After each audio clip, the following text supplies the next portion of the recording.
All right, everybody, welcome to the 382nd edition of the Holy Backboard podcast. I am Dustin here in Rip City, and I got my man. Sage here. Very excited to do another podcast. Dustin here is looking like a very big Oregon Duck fan. I see you with the hat. I found a Lunar New Year t-shirt and it's laundry day. So I'm wearing the Jacksonville, Oregon Year of the Ram t-shirt. Yeah, I'm excited. I mean, there's been a lot of basketball, there's a lot of things to talk about. So tell them what the 2 weeks that were. Absolutely. We usually record Wednesdays. Neither of us felt like talking last Wednesday. I don't think anybody felt like doing much of anything the last Wednesday and into the next week. So, we took a break and are back at it for this Wednesday. And so there are a few weeks to look back on. First, let's look at the results. The Blazers right now stand at 4-8, 13th in the Western Conference. Since we last recorded, they picked up a road victory in Los Angeles against the Clippers, 106 to 105. If you remember, that was the game Ryan Repair had 7 points in less than a minute to kind of spur that fourth quarter comeback. They get walloped by the Thunder in home, 137 to 114. They lose by 6 on the road to Phoenix in a game that wasn't as close as the final score indicated, 103 to 97. They beat the injury-riddled Pelicans in New Orleans for the third matchup already this season within 10 games, 118 to 100, a game in which saw Delano Banton kind of just come off the bench in the fourth quarter, and New Orleans had zero answer for them. So a close game was busted open by Delano. The San Antonio Spurs got the Blazers by 13, 118 to 105. Minnesota Timberwolves on the following night handed Portland a 25-point defeat, 127 to 102.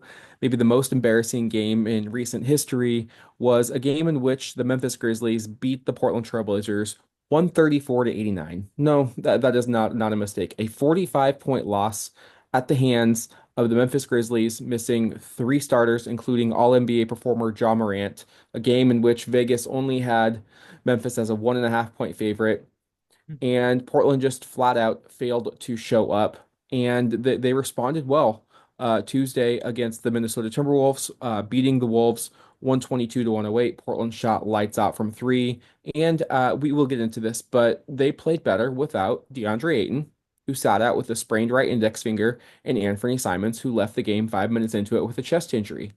So that's where we are at. Portland picks up their first in-season tournament victory. They play the Wolves Today. tonight. Yeah. Tonight in a back-to-back. It will not be an in-season tournament game, but the Blazers are at 4-8, and I think they're. I'll kick it off. I think the Blazers are personally closer to the team that lost by 45 to the Grizzlies than they are the team that basically held a 15 to 20 point lead in the second half against the Minnesota Timberwolves. I think if you look at the Blazers this year, in the two games that they have won, I would say their two best performances were the second game they played against the Pelicans, that somewhat healthy Pelicans team. Zion Williamson did play in that game. That was the Sunday matinee.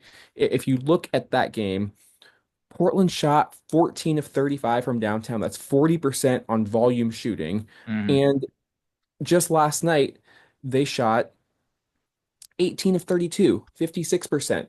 Midway through that third quarter, it was announced that it was, at that time, the fifth best shooting performance from deep across the entire NBA spectrum. So you have 30 teams over 5 years with at least 20 attempts in a game. Portland was shooting the best of any of those outcomes, and that ranges in the hundreds, maybe even thousands of games. So when you shoot that well and effectively and efficiently from downtown, it doesn't matter how you're coached, what talent Mhm. levels on the floor, you're going to win the game. Three is more than two. We all know that.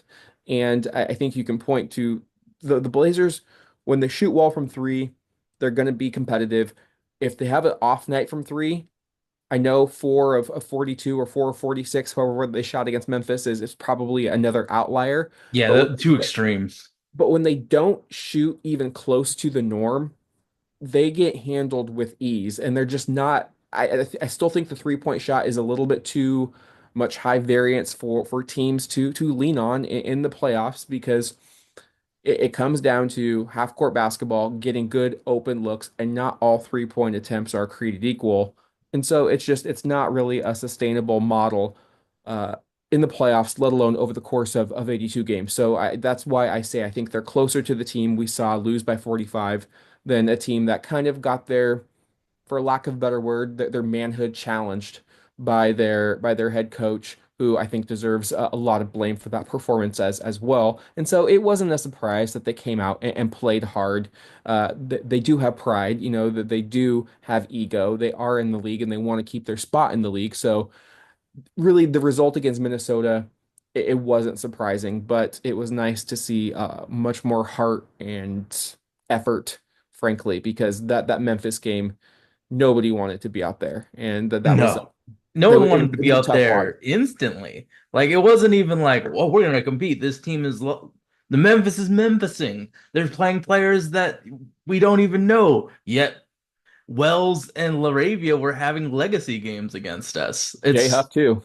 yeah, and I'm like, of course I knew who these guys are because I played daily fantasy and they're like, you know, very cheap. So of course I know it. But like when when Jalen Wells is doing his thing, or Jake Laravia, someone that I said sucked when we did his draft thing at Wake, like it's kind of crazy. One of the things that I was thinking about during the Memphis game before we actually got creamed was who the hell is Tumani guarding without Ja, without Dez, without any of these ball handlers? Who is Tumani guarding? And then I was like, is he really that useful in a game where there's not somebody that he can annoy? Putting him on any of those guys is kind of a waste. And I was like, does Tumani really do the best when there's somebody that he gets motivated to, talk shit to? Like, who's he doing that to? And then I thought about it, like, there's Haywood Highsmith, there's Herb Jones, there's Jandon McDaniels, all of these dudes that are really focused defensively. And then when there's someone that they don't like, a lockdown corner is not gonna do well against guys that are like 78 overalls in NCAA. It doesn't make sense. Is Tumani part of that like elite group of guys? I don't think he's elite, but is he part of those guys that you expect to put more minutes in when there's somebody like an Anthony Edwards in the lineup for him to focus completely on?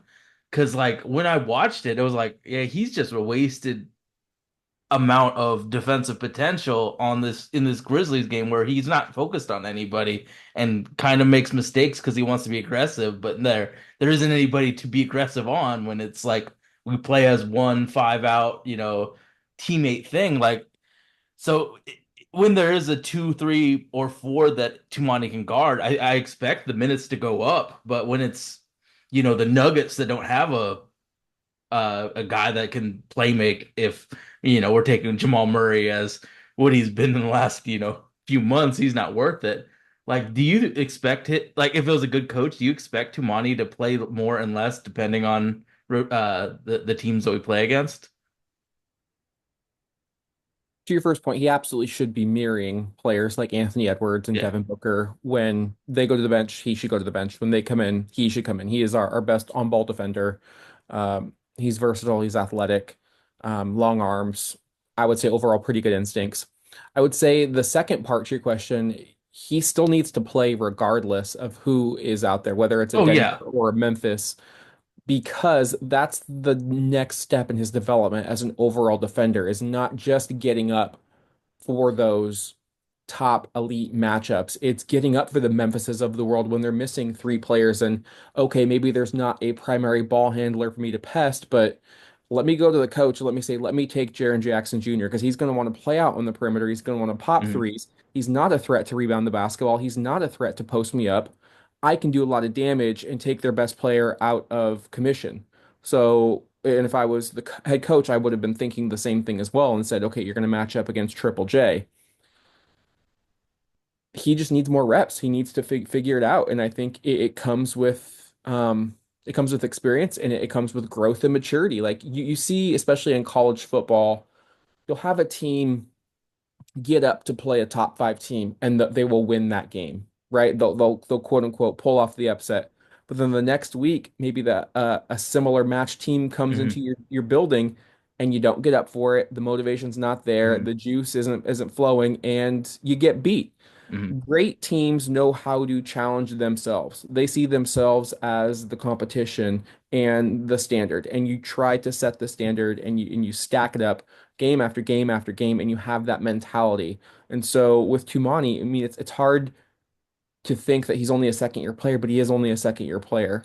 So he really needs to continue to play disciplined basketball, get up for every game, be that tone setter, because he has to be the tone setter defensively for this team, especially on the perimeter, and kind of take it upon himself to be that first team all defense guy. Like that should be his goal. Like I need to be on that team year in and year out. When people talk about the best perimeter defenders, my name better be in the top three. And so I think it's a lot of personal motivation on his end for him to become a defender that you don't just throw out there when another superstar comes into the building.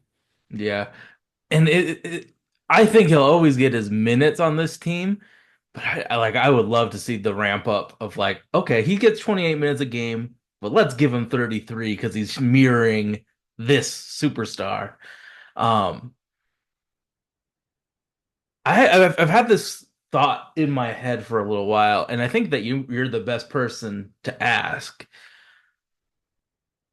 When you worked for the team, did did, did you protect some people from the media, like with posting like nice things about them to protect them from like, what basketball Twitter is saying about somebody? Because like I think there's certain players on this team that are getting protected from the media, and then Scoot Henderson's just getting every bit of hate for quote unquote a bad year. Like, so I was thinking, like, do the teams use you guys as like a buffer to stop negative press from happening? Like, because I kind of see it with Donovan Clingan last year, where there were obvious issues, but no one ever in the media talked about, yeah, his feet are kind of messed up from, his body comp. Like, do NBA teams protect some certain players? Oh, I think they absolutely do. There was someone did a deep dive last year when the Lakers lost, they never featured LeBron James in their social media graphics. They only Mm, featured LeBron when they won. It wasn't quite to that level of, I would say, detail when I was there. Now, when I was there from '09 to 2014, we were really, it was really just Twitter, Facebook, and Instagram in terms of Tumblr as well. I mean, there was quite a few, but that primary audience was Facebook, Twitter, and Instagram, and it wasn't. I think the user base for all three of those platforms was significantly fewer for mm, obvious reasons over a decade ago than it is now. But my philosophy was when they lost, I posted the final score. I tended not to find a chummy, smiling graphic. Maybe it was just a team shot or, mm, just hands or, someone, a little ambiguous, but not singling out a certain player. mm, Now, when they won, that's when you start to post all the time because people wanted to consume all of that content. The Blazers definitely wanted certain messaging out there. I remember when I went to the practice facility right before the start of the 13-14 season. Terry Stotts was there, Neil Olshey was there.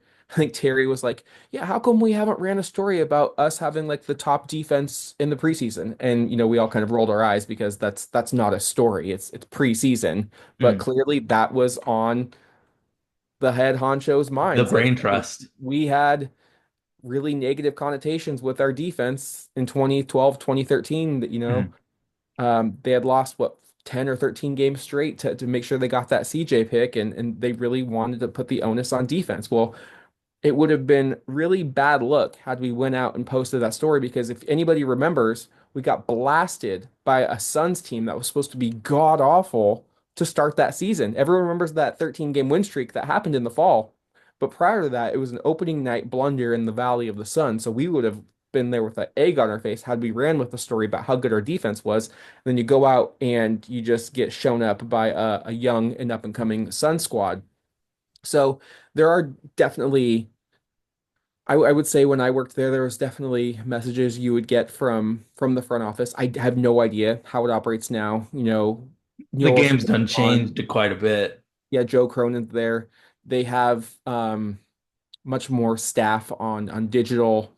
It's a different head coach. I don't know the level of access. Like when I was there, I tried to get like quotes from the coaching staff Mhm. during games because Denver Nuggets were doing that at the time. I believe George Karl was their head coach, and on Twitter they would literally quote out like this is what George Karl said during the timeouts, and they had Mhm. worked with their PR team and they'd worked with Karl, and he was okay with that. I don't think Terry Stotts. I don't know if that message ever got to Terry because you had to work through PR and you had to Mhm. work through basketball operations to get some of these requests. And Paul Allen liked to keep things very, very tight. You very rarely got access. Neil O'Shea, I should say, kept things very, very tight. Um, Nothing really got in there. Nothing got out that he didn't want out. So whenever we did get like a draft day footage, like that was extremely rare. Like they didn't like to show their hand very often. But they're definitely cognizant of what you say. You can't be too critical. You have to just kind of post the facts. And that's kind of tough to do when you see performances. I remember you and I were at your old apartment watching a Pelican no, Hornets at that time versus Blazers game, and the Hornets just absolutely hornswoggled the Blazers, and you were just like, "I'm chilling." No one wants to hear about how Jason Smith had a legacy game against us, except Exactly. me. Yeah. I mean, you're absolutely right. You kind of post and you say, you don't even need to say like if the Blazers would win by 20, final score, Blazers do. Delano Banton 20 points off the bench in the fourth quarter and like you like hype it up. Now you just see teams like final and that's it. Right? Just some and then some teams lose so heartbreaking they don't even post a final score. They're Did just we like post final score we on are the complete. Grizzlies game? They did. Yeah, kudos to them. They did. I know the Oregon State Beavers this year when they played the Ducks, they did not post after halftime because that game got out of hand. And people get on you for that. So they would rather see you post that graphic and maybe, rib you a little bit, but you're gonna get, jibbed and jabbed a little bit more if you don't post. So people know, people look, they're aware. It's definitely a different beast now than it was when I was on social. You get a lot of bots, a lot of quote unquote reply guys just troll and spam, and it's I am thankfully retired from that game. Yeah, like I don't know, like art. One of the things that interests me was like when we talked about the marketing and all of that stuff about the whole team and then highlighting Scoot, DeAndre, Shaden, and um um DA, I guess, like or Donovan, like all of that messaging is very, very well thought, and this is what we're trying to do. So, you know, looking at it when I was watching the Minnesota game, I was like, okay, I saw something on Twitter about Shade, no, Tumani being a top defensive guy, and I was like, okay, I'm gonna watch him match up with Anthony, Edwards. And I was like, we're zoning it. Why are we posting all of these Tumani awesome in isolation when we go 2-3 zone every time Anthony Edwards touches the ball? Well, I Why? told you, I think there's a pretty big disconnect between Chauncey Billups and the front office and Mhm. marketing. Like because like I pointed out, there are certain players they're highlighting, yet you're getting prior to last night, Jeremy Grant and Anthony Simons getting the bulk of the shots, the bulk of the minutes. I mentioned this last year. Jeremy Grant was the last player to be announced in the starting lineups.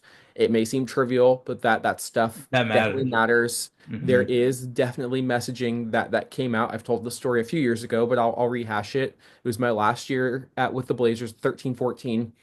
Dame was emerging. He was more charismatic. The fan base thought of Hmm. him as the future. Um, he was just more engaging, more involved. And LaMarcus, quiet, laid back, calm, didn't want the spotlight. Our director of marketing at the time went out and put in an ad in the paper with the starting five. Dame was the front and center. Neil Olshey caught wind of that, and it was just one variation. Like there were other ones with LaMarcus featured, and LaMarcus was obviously a unrestricted free agent the Hmm. following summer, and he just laid into him from what I heard. It's like, why isn't LaMarcus front and center on this one? Like he's got to be the guy. And so you definitely like there's messaging that goes out there, and but also you hear stories about there's NBA Cares or a certain commercial, and Hmm. they asked for LaMarcus first.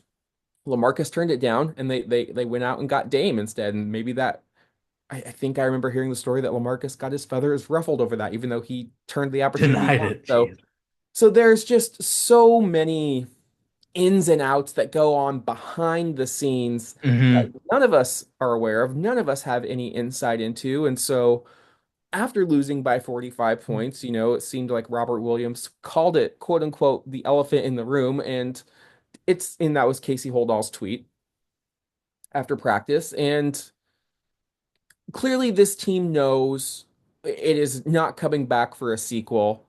Clearly, this team has players who would like to be somewhere else. Hmm. And clearly, this team knows that there are players that are really highly probable going to get moved. And so, if you're in a work environment and three, four members of your team either want out or are going to get moved, like, well, what are we like? Why Hmm. don't we just wait until those moves happen before giving maximum effort? Like, what does it matter? It's not going to be a cohesive unit, right? And that's where I have put so much blame on Chauncey Billups, and I believe he still deserves so much of that blame. You look at a team that has already lost by 36 on opening night. That's a record. Lost by 45. The Timberwolves beat us by 25, and they've lost by 13 twice. So when they're not losing, they're getting their ass kicked. Hmm. And with a fully healthy squad, I might add. But I think this goes back to what we have said for quite some time now that the shift of the blame, we need to start throwing Joe Cronin into Oh, that absolutely. Are we, because he sat on his ass this summer and did nothing to alleviate the logjam that is this 15-man roster. hmm. This is a roster that you have a lot of players that need to eat, right? When you look at the Blazers of the past, or even at rosters currently, you look at a player like Luka Garza, or you look at a Joe Wolf or Lamont Struthers from mid '90s Blazers teams. No disrespect to those guys, but they know their role. They know where they sit at the table. They eat Hmm. last. They're going to come in, mop up some garbage time, play hard in practice, and be good teammates. They're not players that are fighting for their next big contract. They're not players who were first or high second round picks that need developmental time, that have a high ceiling that you want to get out of. And they're not veteran talented players who are in the prime of their careers that don't want to take a back seat to somebody younger than them. You have 15 players who fit into one of those categories, and they're all kind of like salmon swimming upstream trying to see which one can make it. And you get players who we've seen Chris Murray be in and out of the lineup. We've seen Hmm. Jabari Walker be in and out of the lineup. Same thing with Ryan Rupert. And now you add a healthy Shaden and a healthy Robert Williams III into the mix, and it just gets downright messy. Delano Banton, we have our issues with him, but he has deserved the playing time that he is now getting. So you've got another player who, by the way, is on an unrestricted, he's going to be an Hmm. unrestricted free agent. So he's banking for his next contract as well into the fold while Joe Cronin sat there and did absolutely nothing. He's waiting, I think, too long for the right deal. I said this earlier, but if you can take a loss on Anthony Simons, you have to Do get him it. off your Hmm. books. Like And not only I think that Cronin did a job of like, okay, Chris Murray, defender that in theory shoots. Or when we drafted him, he shoots and plays defense. Ryan Rupert, he has some development to do, but in theory, he can shoot and play defense.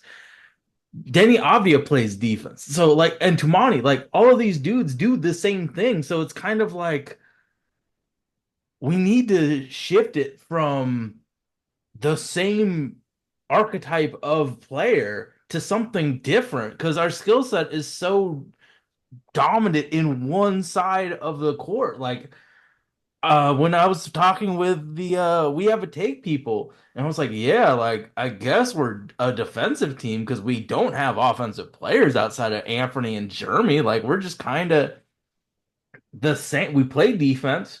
We need somebody to set them up, or they're going to kind of be a low usage defender, and we have like five of them.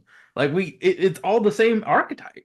We look like a defensive team. I wouldn't say we are a defensive team. We're Well, still in the bot. this was in the Yeah. summer where I could say it with Yeah. We're optimism. we're But we're yes. now 21st in uh defensive rating and opponent point per game. So we're still in the bottom third despite having the tallest lineup in the league and can routinely trot out 6, 7 plus across the board.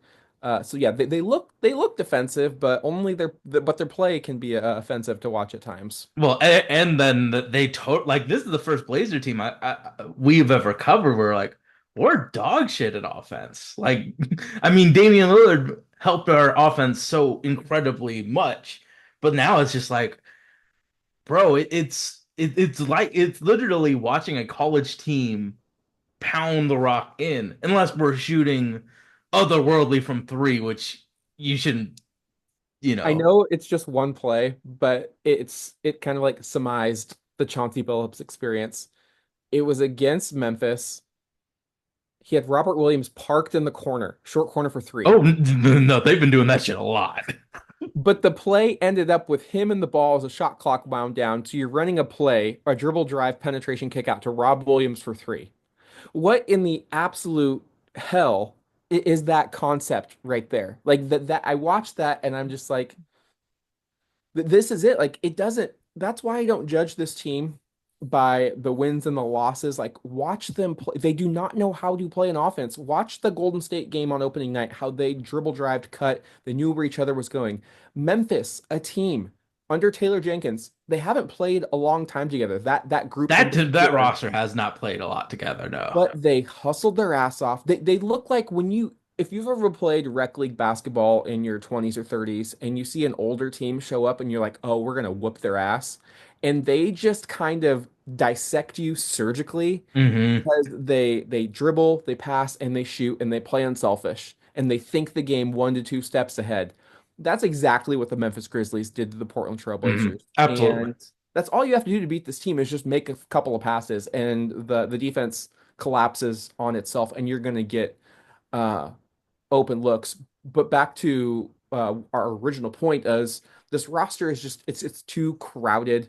Hmm. I think Joe Cronin has a big issue on his hands. He has four centers that really all need time. He has DA who is dedicated, 25 million this year, 25 million next year. I don't know if there's a market for him. I already hear Blazer fans thinking right now, Robert Williams is fantastic. And yes, I He agree. is. 12.6 rebounds, 2 steals, 2 blocks, 80% from the field in 3 games. I don't know how sustainable those numbers are, but you look at him as a lob threat, you look at him as a one-on-one defender, a help side defender, a veteran Good presence, passer too. a passer, a winner, Mhm. probably maybe our best thinker on the team. I think he's one of the smartest Yeah. players we have. I mean, he's played with smart coaching staffs and teams and players, so he's kind of got that aura that he Hmm. brings into the locker room. But I will say this. I kicked the can on Greg Oden. I kicked the can on Brandon Roy. I'm sure some Blazer fans prior to me kicked the can on Sam Bowie. You see these talented players, and you're like, oh, the next pre-injury or the next like Hmm. post-injury is going to be the last. They're going to be safe. I am telling you, the moment somebody calls and offers you a first-round pick, you have to move off of him and wish him the best of luck because the injury history is real and it could bite again. And this is the absolute last chance you will have to move Rob. And it For sucks because I positive like value him. too, potentially. Yeah, I like him. If he were healthy, I would absolutely keep him and Donovan as a Mhm. center rotation. But I How don't would know. you feel with the knowing the injury history of Robert Williams and Donovan Clingan as your 48 minutes at center every game? I would be fucking terrified. One wrong step or one push from Triple J where it didn't look bad and he's out for the entire year. I get it. He looks awesome, but Looks great. Looks magical. much better of a lob threat than I thought, and he's he's a difference maker. I think there's a big difference when he is out there as opposed to DeAndre Ayton. I would say last year I thought we had to keep Ayton because he was one of the few play finishers we had to help Scoot Henderson. But if you look at a healthy Shaden Sharp coming back into the fold, you look at how I think Tumani, when he's open, you feel like the shot's going to go in from three. So Mhm. he's going to become a floor spacer.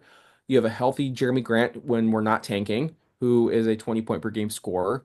Have you So looked at what he's done defensively? yeah, so He's easily the best defender on the team. you don't really need a the play finishing that DA comes with when you're not sure what effort you're going to get from DA. And I don't think And the he added sets spacing on the court when four of these he's guys can he shoot. sets poor screens. He's not as dominant of a rebounder as he should be or a defender.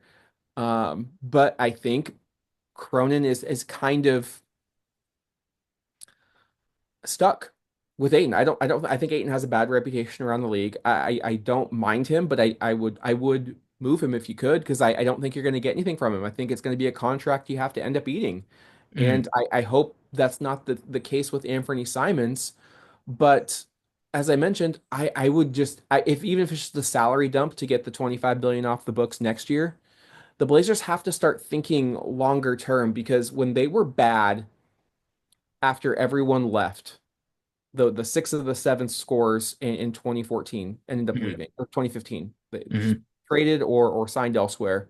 They had that resurgence the following season, but in that summer when Neil spent all of that money, it got really bad. They had to trade Mason Plumlee. They couldn't afford to pay him. They ended up getting a good deal out of They it. got a good deal, luckily. Yeah. But they were also able to maximize their cap flexibility at the time before all of those deals kicked in. If people remember, they were able to take on Anderson Varejao from the Cleveland Cavaliers, and they got a first round pick that was part of the 2017 pick package that the Blazers had.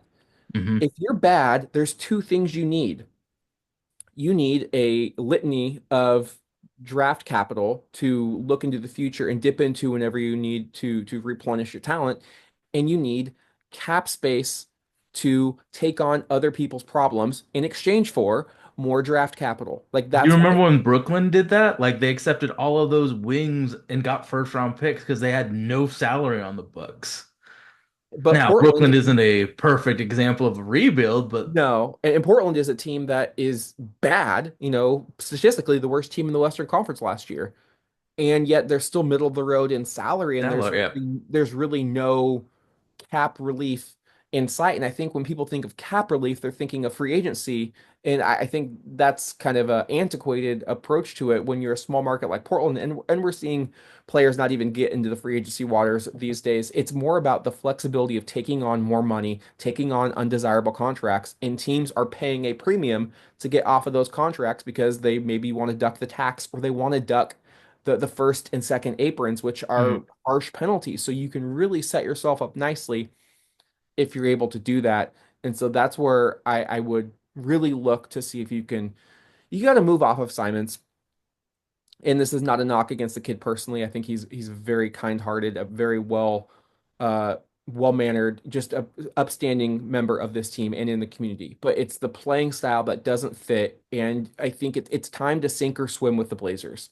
You Mhm. have three lottery picks in the past three drafts. You gave up so much in fan goodwill, in culture goodwill, in Time. just in time Mhm. to lose to get those three lottery picks. And it was so refreshing to actually see those three lottery picks play on the court on at the same time in a meaningful basketball game. That's what losing teams need to do. When you rebuild, you need to rebuild young. They need to finally say, we're going to clear the runway for Scoot Henderson. Scoot, I don't know if you're going to be better than Anthony Simons. No one just knows that. But at a certain point, you have to take a leap. You have to take a risk and say, I need to see how Scoot Henderson does alongside Shaden Sharp, alongside Jeremy Grant, alongside defenders like Kamara and Mhm. and, and Denny and Ryan Rupert, and with bigs who can finish, whether it's at the rim or the mid range. Scoot, we are giving you the keys. You're not looking over your shoulder. The backup point guard is just a microwave and Delano Banton who's going to come in 20 minutes a night and just gun. That's his role. Your role is the floor general. Shaden, you're the number one, number two option. We need you to be aggressive. Donovan, protect the Set bucket. screens. Yeah, Set set screens. fucking screens. Be a brick wall. Yeah. They need defined responsibilities, defined roles, and they need to feel free. I don't think anyone on this team feels free right now. They're No, all no, there's looking no over their way. shoulder. I mean, Sage, they're playing 13 to 15 guys every fucking night. How Yeah, how and how are one you mistake and you can get out. Like Scoot Henderson picks up a defensive foul because our dumbass scheme switches him on to Julius Randle and he picks up a foul because he's trying to play defense. Like one mistake and you're taken out. Like I guess I guess we're just gonna rehash stories, but like with when the Suns had uh Alvin Gentry as the team, like he gave Goran Dragic 25 minutes to do what he needed to do to learn how to play in this level of competition and not have him look over his shoulder at another guy. Like we're not even giving Scoot that. And Scoot's like a top 10 prospect of this decade, in my personal opinion. And we're giving him Delano Banton taking his minutes or, you know, like random G leaguers. So it's I don't know, man. It feels like we've wasted some of these young guys' very cheap, very, very cheap years to give vets like Anthony Simons and DA runway to have help us, you know, lose games. So yeah, I just the entire brain trust of the Blazers probably needs to change because it's like they're playing both sides where it's like vets help us win, youth movement.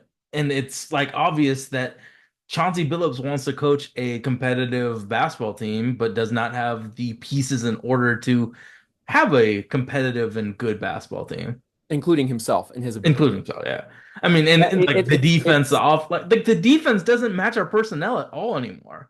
it's frustrating because we just came out of a two timeline rebuild with Dame, and now Joe Cronin has sunk his teeth into another two timeline rebuild. It's like he couldn't fully take that step and say we're going to rebuild it, but we're going to do it the OKC way, the right way. We're going to go full youth. Efficiently, No, he kept effectively. talking about this foundation with Anthony, and then they trade that pick for Jeremy Grant. And by the way, I want to go back to that pick because Jalen Duren would look pretty nice with I us. remember one of the few voices of reason when we traded CJ, we got Josh Hart and we got a 2022 first round pick from the Pelicans, which converted into a 2025 top four pick from the Bucks if the Pelicans made the playoffs. Well, we all remember Paul George gets the coronavirus. The New Orleans Pelicans take advantage. They make the playoffs. That pick gets converted into a 2025 first round pick via the Milwaukee Bucks. And at the time, They could get Cooper I Flag. said you don't know what the Bucks are going to look like. Chris Middleton is getting older.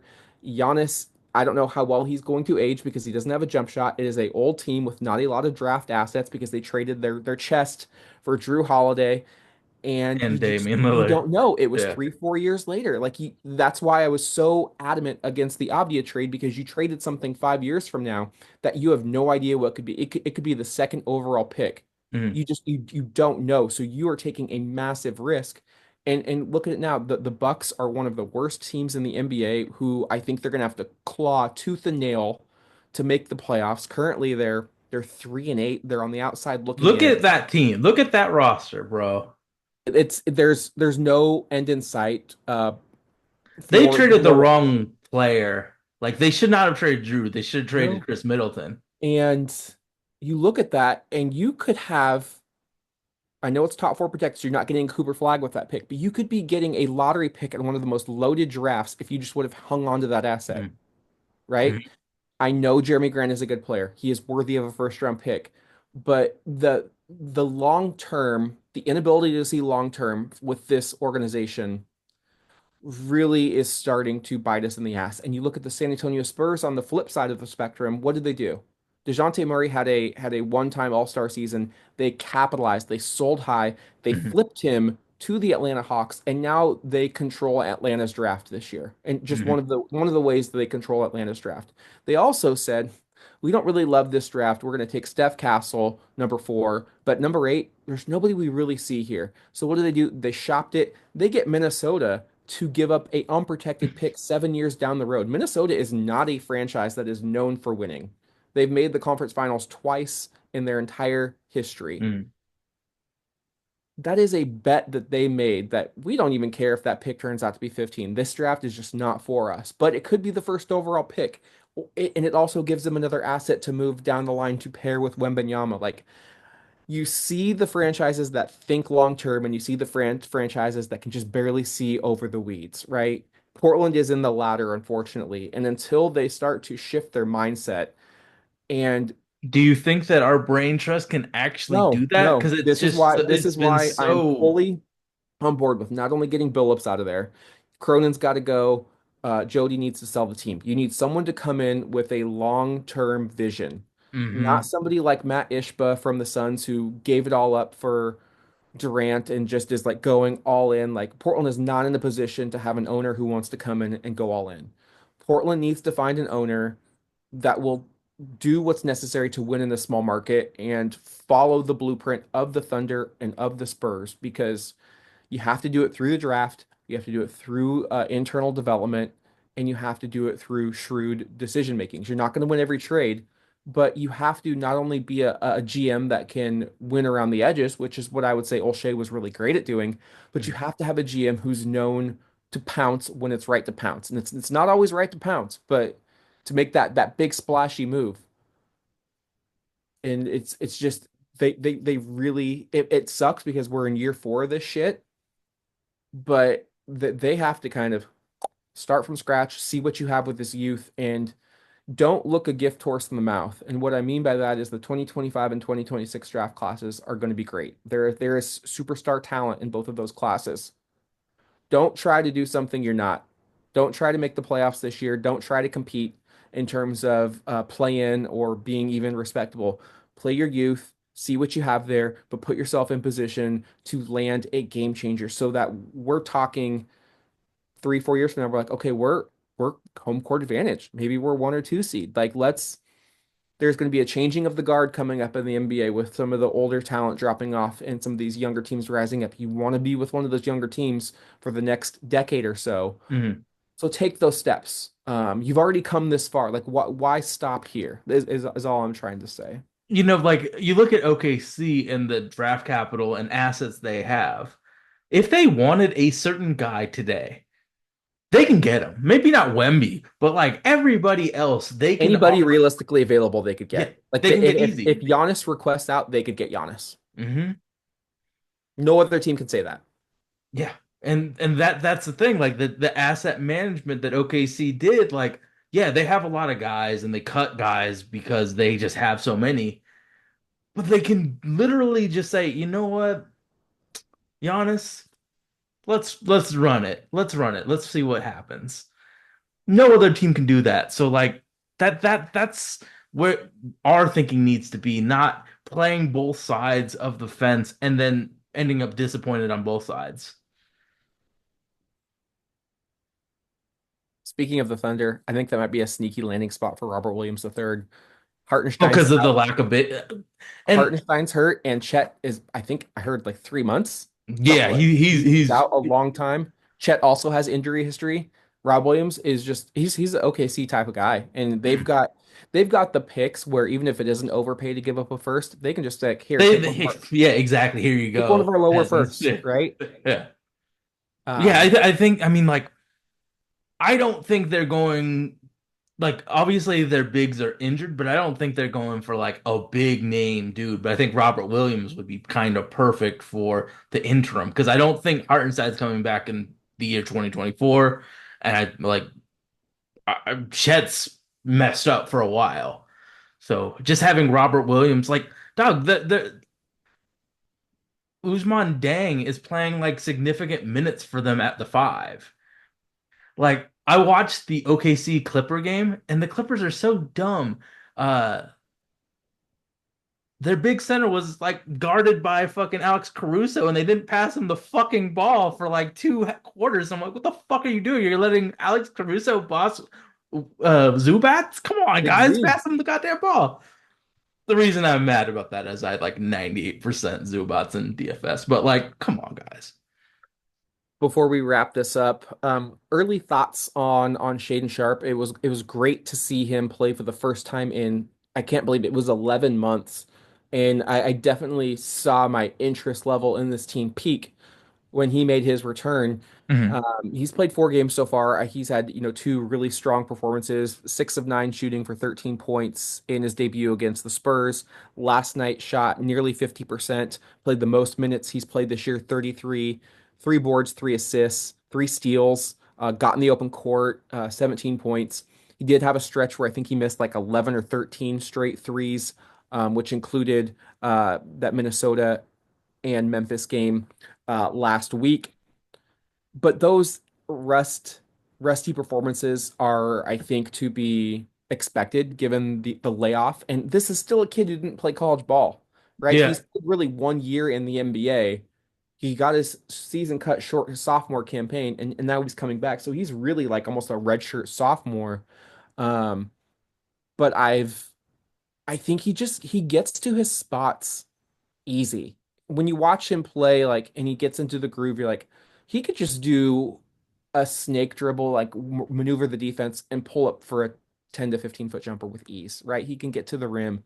I'd like to see him work on the 3 point shot. He's got good form, but I think he just needs a little more lift on that shot. He comes up short a little bit, but you see the defensive potential getting out in the passing lanes. Like this is the guy for Portland right now that they really need to feed and see what they have and play him with Scoot. I really like some of the early chemistry I Yeah, saw the early from chemistry, I remember the first game back, they ran like Shaden found Scoot cutting to the basket, but because spacing is dog shit, we missed. I remember going one thing. Scoot finishes really well when there's space. If you watch that Minnesota game, when there was no one in the hoop, he was finishing really well. I wonder why. But my biggest issue with Shaden is he's still very scoring dependent.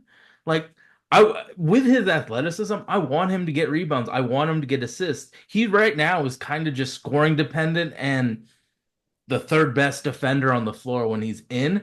So like I agree with you on the whole, you know, getting more lift, developing shots, but he really is just a scoring dependent wing when I think he can be so much more than just a scoring dependent wing with the athleticism and the feel that he has in the game. Like I feel like he should get like again, usage is always going to be an issue with this team currently presented, but like he should probably get 4 assists a game. He probably should get like 6 rebounds a game because of how athletic he is. So like the scoring is great, but I would really like to see him become more a bigger part of the game. Like obviously he and Jeremy Grant have such great chemistry. He and Scoot are developing it. I just need to see more in terms of everything else that isn't scoring. I agree wholeheartedly. I also like that we have more playmakers on the team. Like Donovan hit him backdoor in San Hmm. Antonio for a dunk. He did not get a single play like that the sophomore year because the previous year we moved off from Josh Hart and Trendon Watford and Damian Lillard, players who actually passed it and looked for him. So getting more unselfish players around him helps. I think the rebounding needs to be accounted for. I think he does need to become a stronger board man. The assists are You always get going to be paid, tough. I've heard. The assists are always going to be a tough challenge under Chauncey Billups because you watch them play, they don't know nobody knows how to play on offense. It's one dribble kick out, quick shot. There's no flow, there's no, swing, swing, swing. There's no there's no reason, rhyme or reason for this offense. Like there's Mm. just nothing there. So like I don't think anybody on our team's frankly going to get a ton of assists unless we shoot the lights out from three and it's just a single pass for a three. Like this offense has never been predicated on ball movement or player movement. So I think the assists I are totally. going to be a hindrance. But yeah, he definitely needs to get 5 to 6 boards with his athletic ability. Yeah, it's just like you if he's not hitting, he's kind of Tony Snellish with his production on the floor. With this current setup of the team, if he doesn't hit his shots and the I don't know the minimum shots he gets per game, but if he doesn't shoot, he's not He's attempting producing 11 anything. so far. Yeah, but like if he has an off game, he's not contributing to the team. But with his athleticism, with his smarts, he should be getting other stats other than just points. Is Well, there anything else you want to talk about when it comes to this team? I've felt like we did a very good job of not yeah. talking about the team, but like the issue, like, like games, but like the issues and kind of other things that people wouldn't be able to talk about. Is there anything else you want to? Just what's going on ahead? The Blazers are 4-8. They have two more home games. So there will only be two more games before our next recording, which is Minnesota tonight, and Sunday against the Atlanta Hawks.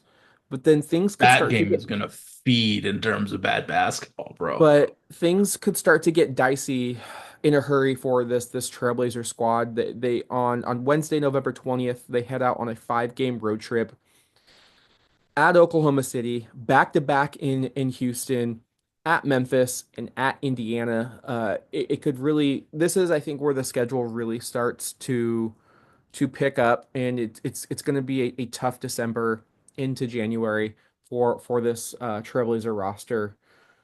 So I don't know I just I look for development, watch for players that you enjoy watching because I don't know if there's, I don't think you really want to win too much because you don't want to keep the coach around. You don't want false fool's gold, so to speak. But, Hmm. I The don't, mirage of good. yeah, I mean, the, I the would the be game that interested to interests me see. is definitely the Atlanta game because of the injuries of Atlanta. Like, um, Trey Young's hurt, um, Bogey's hurt. Uh, Hunter had a birth of a child, so he's been out for a while. Like, there's so many injuries in the wings and the guards, so it's been Dyson Daniels and Keaton Mitchell. Like, I want to see how we react to Dyson Daniels' defense against us because Dyson Daniels, even though he sucks offensively, is really, really, really good defensively. So I want to see what Scoot or whoever our lead ball handler is at that time does against Dyson Daniels.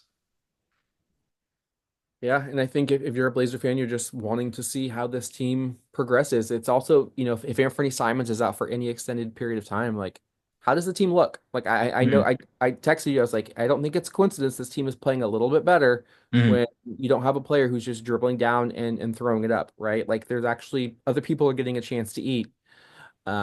And And that so, inspires them to play defense on the other half. Like, you're getting the ball. yeah. All right, Sage, let's wrap this one up and we'll All see right. everyone next Wednesday.